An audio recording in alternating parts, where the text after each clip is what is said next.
Part 1. For more than 200 years, Earth said nothing to the stars. After the first human ships reached beyond the solar system, they met the Virex, a fierce and warlike species that attacked without warning. The battle was short and brutal. Most of Earth's fleet was destroyed. In the ashes of that defeat, the leaders of Earth made a quiet decision. Stay hidden. No more signals. No more broadcasts. No more answers to the questions the galaxy might ask. Earth would watch, listen, and learn, but never speak. The rest of the galaxy assumed humanity had vanished. Some said humans had destroyed themselves in civil war. Others claimed they had retreated into primitive isolation. A few whispered that Earth had been wiped out by a plague or a weapon no one understood. None of them knew the truth. Earth was still there, wrapped in layers of silence and shielded by clever tricks of technology. Deep space sensors were turned inward. Cities dimmed their lights at night. Even the old radio and television signals from the 20th century were masked by artificial noise. To the galaxy, Earth was a ghost, but ghosts can still see. On a lonely rock far from home, orbiting a dead moon near the edge of known space, Lieutenant Daniel Cruz sat alone in a small metal room. Theta 9 was not a grand station. It was barely big enough for two people, though only one was stationed there at a time. Its job was simple: listen. For decades, it had heard nothing but static cosmic winds and the occasional echo of distant stars. Daniel had been there for 18 months. He was used to the silence. He liked it, in a way. It gave him time to think.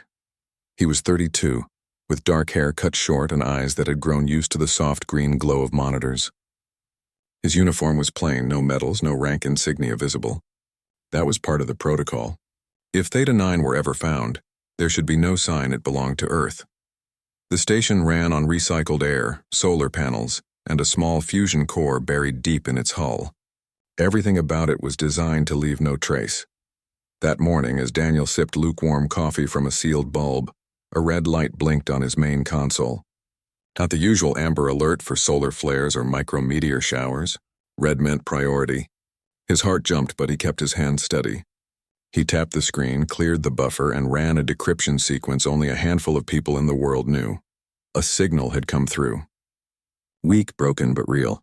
It originated from the Kalis system, 600 light-years away near the border of the Outer Rim. Official galactic records listed the Kalis as extinct. Wiped out 2 centuries ago during the Great Stabilization, a period the Galaxy Council described as necessary peacekeeping. According to the Council, the Kalis had become dangerously unstable, threatening trade routes and neighboring worlds. They had to be removed for the safety of all. But this signal told a different story.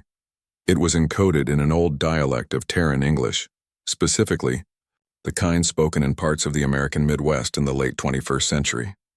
Only Earth would use something so obscure, and buried in the static beneath layers of interference was a voice. Faint trembling, but clear enough. They lied about us too. Daniel played it again, and again. Each time the words hit him harder.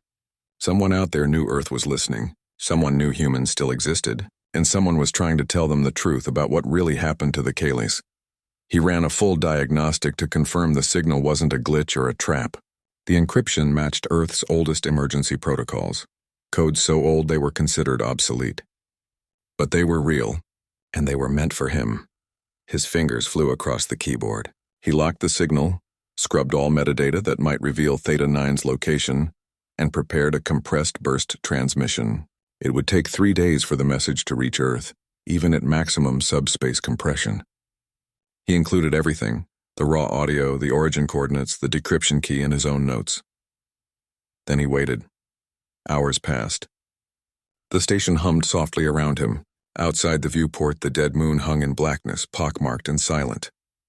Daniel didn't sleep. He kept replaying the phrase in his head. They lied about us too. The word "too" chilled him. It meant Earth wasn't the only one the Council had erased from history. It meant the Kalis had been silenced just like humanity, only they hadn't survived. By the next cycle, a reply came.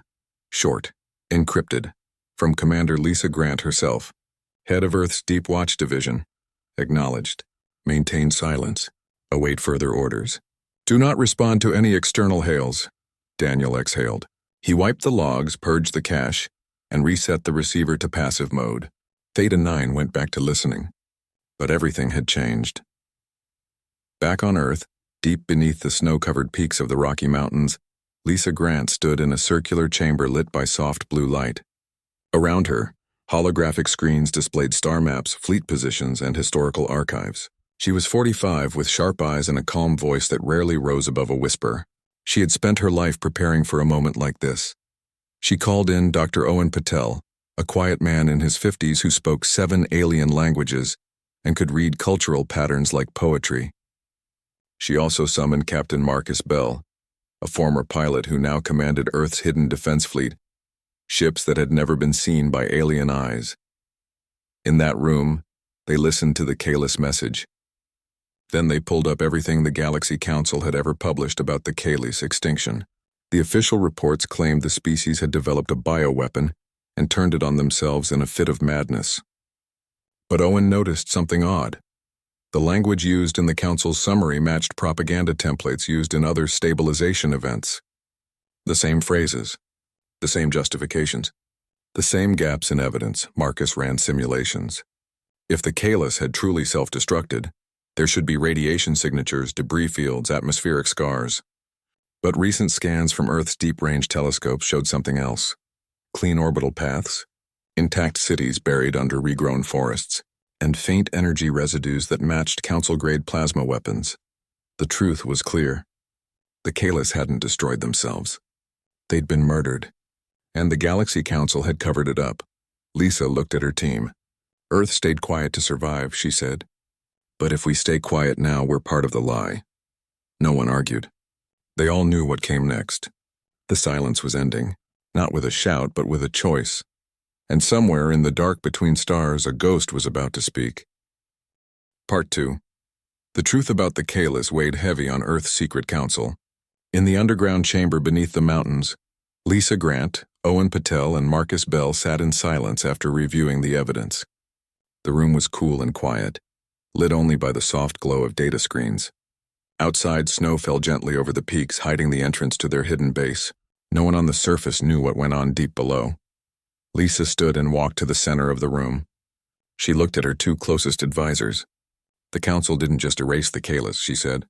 They rewrote history. And if they did it once, they've done it many times.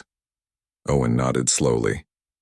He had spent years studying alien records, comparing official stories with hidden fragments found in old data caches. He had seen patterns before, small inconsistencies, missing names, vanished cultures, but he never had proof. Now he did. Marcus crossed his arms. He was a man of action, not words. But even he knew that rushing into the open would be suicide. Earth had no allies. No fleet recognized by galactic law. No seat at the council table. Speaking out would mark them as enemies. And the council had crushed enemies before, entire worlds gone in a single strike. We can't stay silent, Lisa said. But we can't shout either. Not yet. Over the next few days, they worked in secret. Owen dug deeper into archived transmissions, cross-referencing council reports with independent sensor logs from neutral traders. He found more lies. A mining colony on Rethus Prime, listed as abandoned due to resource depletion, had actually been bombed after refusing to hand over its mineral rights.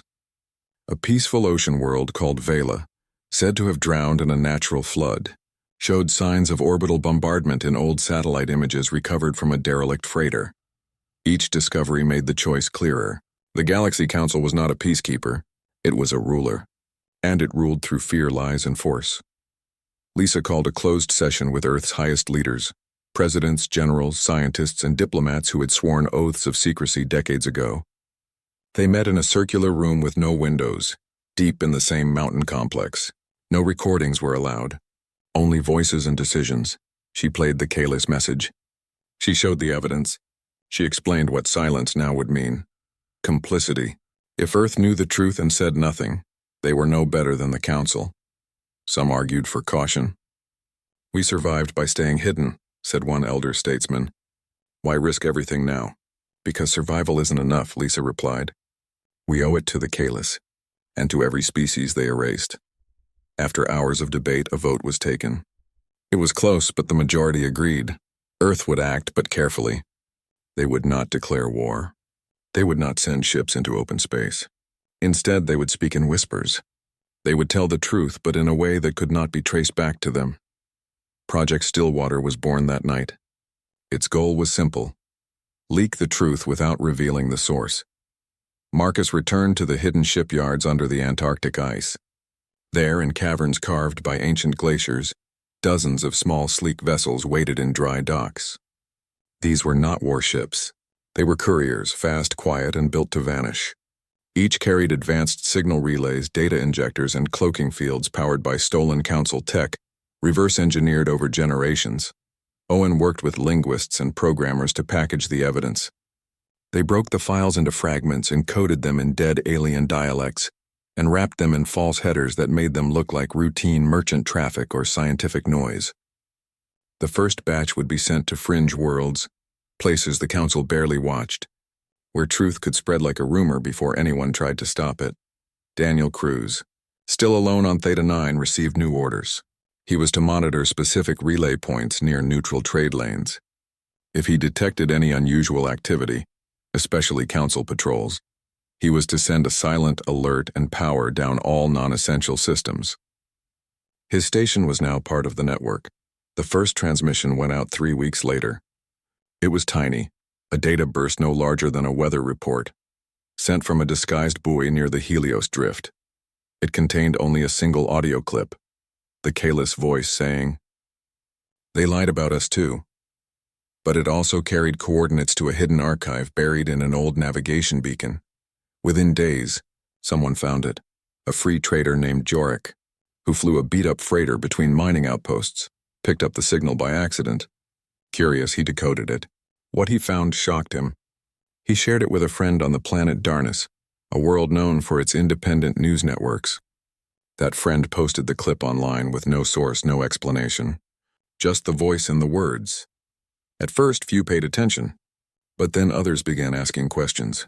Why had the Kalis vanished? Why did official records contradict old trader logs? Why did Council patrols suddenly increase near the Kalis system?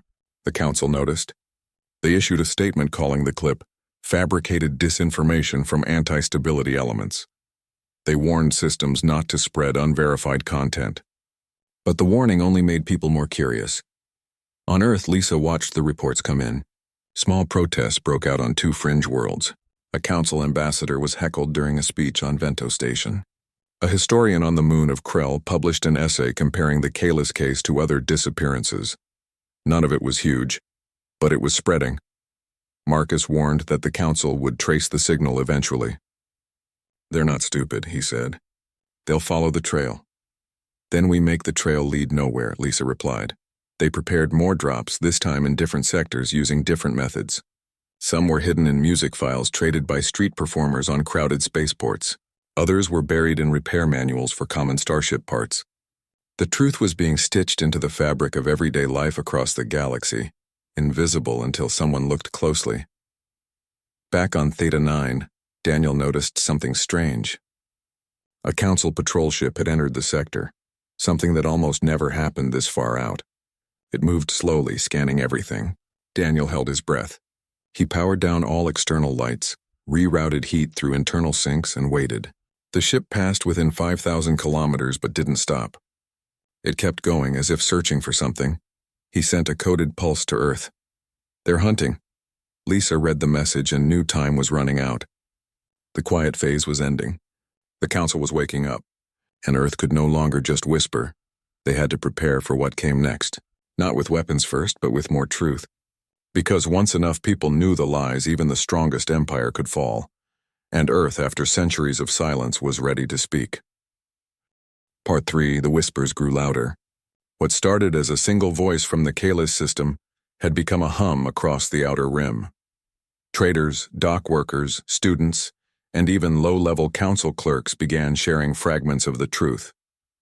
No one knew where it came from, but the pattern was clear. The Galaxy Council had been lying for a very long time. On Earth, Lisa Grant watched the spread with quiet pride. Project Stillwater was working better than anyone had hoped. But she also knew the calm would not last. The Council did not tolerate challenges to its authority. It never had. Then came the Viridian 4 incident. Viridian 4 was a dusty trading port on the edge of neutral space. It had no military value, no rare resources. just a busy spaceport and a reputation for loose rules. That made it perfect for smugglers, rebels, and truth seekers alike. One such smuggler was a woman named Tayla. She wasn't human. She was Kalis, or at least half Kalis.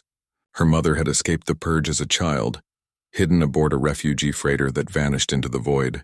Tayla grew up in the shadows, moving from port to port, always listening, always watching.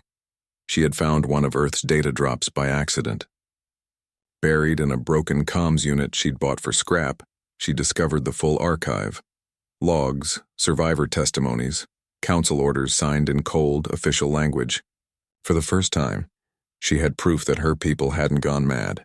They'd been murdered. Tayla knew what she had to do. She copied the data onto a hardened crystal and booked passage on a freighter heading toward the heart of the outer systems. Her plan was simple: get the truth to a free news hub on the planet Xanthera, where it could be broadcast to millions. But the council was already hunting. A patrol ship intercepted her freighter just outside Viridian by Four's orbit. The freighter wasn't armed. It surrendered immediately. But Tayla didn't wait. As council enforcers boarded the ship, she ran to the engine room, bypassed the safety locks, and triggered an emergency broadcast on all open channels. The data crystal fed directly into the ship's transmitter. For 37 seconds before the enforcers broke down the door, Tayla's voice filled the local comms net. "This is for my people," she said, "and for everyone they erased." Then the archive played in full. Every file, every lie, every death. The signal bounced off relay satellites, jumped to passing ships, and spread like fire through dry grass. Within hours, it was everywhere.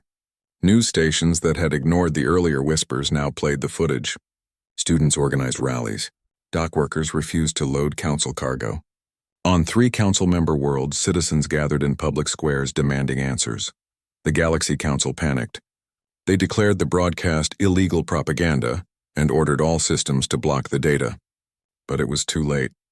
The truth was out, and it could not be unheard. On Earth, the command center buzzed with activity.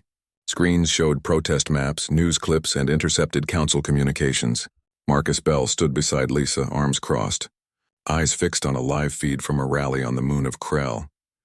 Thousands of beings, humanoid, insectoid, avian, held signs written in a dozen languages, all saying the same thing: "Tell us the truth." "We've lit the fuse," Marcus said quietly. "And now we wait to see what explodes," Lisa replied. But Earth could not just wait. The council would come for the source. And though no one could yet prove Earth was behind the leaks, suspicion was growing. Patrols doubled near old human-explored sectors. Sensor sweeps probed dead zones where no one should be listening. Daniel Cruz, still on Theta 9, saw the change firsthand. More ships passed through his sector now. Not just patrols, scouts, hunters, even private mercenaries hired by the council. He kept his station dark, running on minimal power, speaking only in coded pulses to Earth. Then came the order he dreaded. "Theta 9 is compromised," read the message from Lisa. "Prepare for evacuation protocol. You have 12 hours. Daniel's stomach dropped. Evacuation meant the station would be destroyed, scorched clean so nothing could be traced back to Earth. He had known this day might come, but he wasn't ready to leave. Theta 9 was his home. Still, he obeyed. He packed what little he owned, wiped every drive, and set the self-destruct sequence for a clean fusion burn. As he waited for the extraction shuttle, a tiny, unmarked craft that would take him to a hidden rendezvous, he watched the stars. He thought of Tayla. He didn't know her name, but he knew what she had done. She had given everything so others could know the truth. That was the kind of courage Earth had been missing. The shuttle arrived on time. Daniel boarded without looking back. As it lifted off, Theta 9 exploded in a silent flash of white light. No debris, no signal, just empty space where a listening post once was. Back on Earth, Lisa made a decision. The time for hiding was over. Not fully, but enough. Earth would not send fleets or declare war, but they would step into the light just a little. She authorized the next phase of Project Stillwater, direct contact. Marcus selected a small team of pilots and engineers. They would take 3 of the fastest courier ships and meet with representatives from the newly forming resistance groups. These weren't formal armies, just loose networks of survivors, rebels, and truth-tellers. But they were growing, and they needed help. Owen prepared cultural briefings, language guides, and trust protocols. Earth would not lead. They would listen, support, and share what they knew. Their message was simple: you are not alone. The first meeting happened on a barren moon near Zenthara.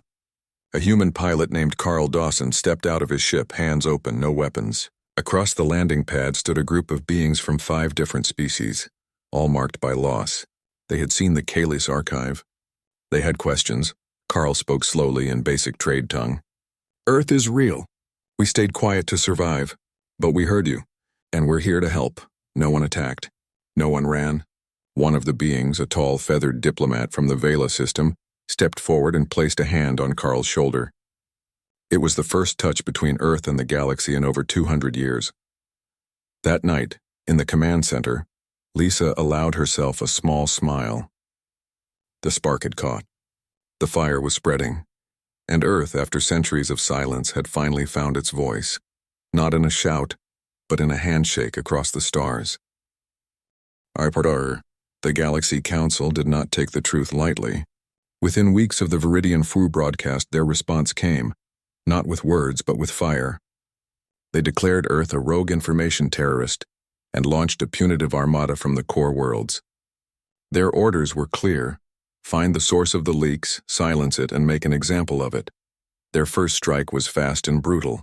Theta 9, though already abandoned, was still marked in old navigation logs. The Council fleet arrived to find only debris, but they did not care.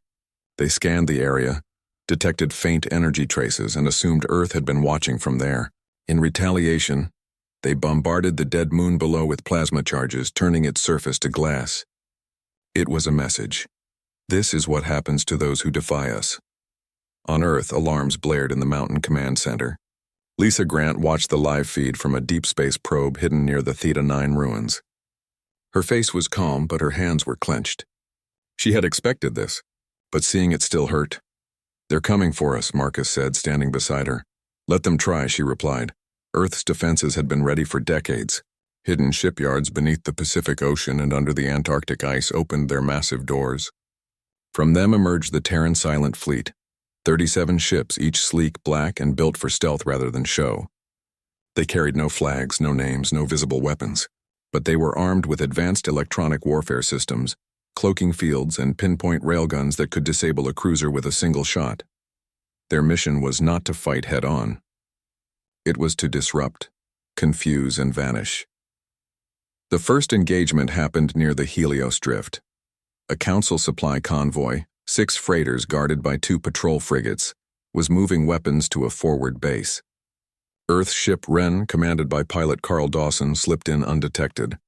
Using a captured Council IFF code, Wren mimicked a routine maintenance drone. It drifted close, then unleashed an electromagnetic pulse that fried the convoy's navigation and comms. Before the frigates could react, Wren fired 2 railgun rounds, hitting the engines of both freighters. Then it vanished into a nearby nebula. The Council called it a technical malfunction, but their admirals knew better. More strikes followed. A propaganda relay station near Bento Station went dark after a power surge. A data archive on Council-controlled Rethys Prime was wiped clean by a virus that left no trace, except a single line in old Terran script. Remember the Kalis. Each attack was small, precise, and untraceable. The Silent Fleet never stayed to fight. They struck and disappeared like ghosts in the machine. Meanwhile, Earth's diplomats worked quietly. Owen Patel and a small team traveled to Zenthara under false identities. They met with leaders of the growing resistance, the Coalition of the Silenced, as they now called themselves. The coalition included survivors from Vela, Rethys, Kalis, and a dozen other worlds the Council had tried to erase. Owen did not offer promises of victory. He offered truth, technology, and trust. Earth shared sensor data, encryption keys, and safe routes through Council-blockaded sectors. In return, the Coalition shared intelligence, patrol schedules, weak points in Council defenses, and locations of hidden refugee camps. One evening, under Zenthara's twin moons, a Kalis elder named Mira spoke to Owen. For 200 years, we thought we were alone, she said. That no one remembered us. Now we know Earth listened. That means more than weapons, Owen nodded. We stayed quiet to survive. But silence is a choice, and we chose to speak when it mattered. Back on Earth, Lisa faced a harder choice. The Council Armada was getting closer. Scouts had been spotted near the edge of the Sol system. Earth's outer defenses, mines, decoy signals, and drone swarms had slowed them but not stopped them. A full invasion was coming. She called Marcus and Owen into the war room. "We can't hide forever," she said, "and we can't win a straight fight. But we don't have to." She laid out a new plan. Instead of defending Earth directly, they would draw the Council deeper into a trap. Using fake distress calls and false energy signatures, they would lure part of the Armada toward the asteroid belt near Jupiter. There, hidden mines and drone ambushes would cripple their lead ships. At the same time, the silent fleet would strike the Armada's rear, cutting off supply lines and communications. It was risky. If it failed, Earth would be exposed. Marcus agreed without hesitation. "We've trained for this. Let's give them a war they didn't expect." The night before the operation, Daniel Cruz, now reassigned to Earth's tactical team, stood on a balcony deep inside the mountain base. He looked at a screen showing the stars above. He thought of Theta 9, of Taylor, of the quiet years spent listening in the dark. Now they were the ones making noise. The battle began at dawn. Earth time. The Council fleet took the bait. 12 ships broke formation and moved toward Jupiter, chasing a phantom signal that looked like a fleeing human colony ship. As they entered the asteroid field, the first mines detonated, not with huge explosions but with focused gravity pulses that twisted hulls like paper. Drones swarmed from hidden caves, jamming sensors and launching micro-missiles at engine nacelles. At the same time, 3 silent fleet ships, Wren, Sparrow, and Finched and slipped behind the main armada. They targeted the command frigate's comms array. 1 railgun shot. Clean. Silent. The frigate went dark. Chaos spread through the Council ranks. Ships collided in confusion. Orders went unanswered. Within hours, the Armada was broken into scattered groups, each blind to the others. Lisa watched from the command center. "No cheers, no celebration. Just quiet focus. We didn't win," she said. "But we showed them we're not helpless." The surviving Council ships retreated, limping back toward the core. Earth's skies remained safe, for now, but everyone knew this was only the beginning. The Council would return, and next time they would come with everything. Still, for the first time in centuries, Earth had not just survived. It had fought back. And across the galaxy, the coalition of the silenced saw what happened. They saw that the Council could bleed. Hope, once a whisper, was now a roar. Part 5. The Galaxy Council was broken but not gone. After the failed invasion of the Sol system, its fleets retreated in confusion. Its member worlds, once united by fear, now whispered doubts in dark corridors. The truth about the Kalis, the Vela, the Rethus colonies, it had spread too far to be erased. Protests grew into uprisings. Soldiers refused orders. Entire sectors cut ties with the core. But Earth knew the fight was not over. The Council still held power, still had weapons, still had pride. And pride, wounded, is the most dangerous kind. Lisa Grant gathered her team one last time in the Mountain Command Center. Snow fell softly outside, blanketing the world in quiet. Inside, the air hummed with tension. Marcus stood near the main display, arms crossed. Owen sat with a datapad in his hands, reviewing final translations. Daniel Cruz waited by the door, ready for orders. "We don't need to destroy them," Lisa said. "We need to show everyone what they really are." Her plan was bold, almost reckless. Earth would not attack. They would speak. Not through hidden signals or smuggled data, but openly, directly, to the entire galaxy. They would hijack the Council's own Grand Conclave broadcast every year.